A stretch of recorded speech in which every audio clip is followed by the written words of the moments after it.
అమితమైన ప్రేమ అమ్మ, అంతులేని అనురాగం అమ్మ, ఇవన్నీ ఉన్న అమ్మ నాకు ఎంతో ఇష్టమైంది. కనిపించిన మన తల్లిదండ్రులను వృద్ధాశ్రమంలో విడిచిపెట్టకండి. సుఖంలోనూ దుఃఖంలోనూ వెన్నంటి ఉండేది కుటుంబం. అల్లరికి దూరంగా చదువుకి దగ్గరగా చేర్చేదే మా కుటుంబం.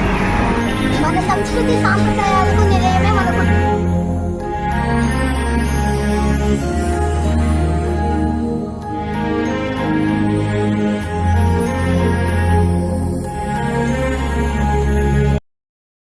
It's a family party.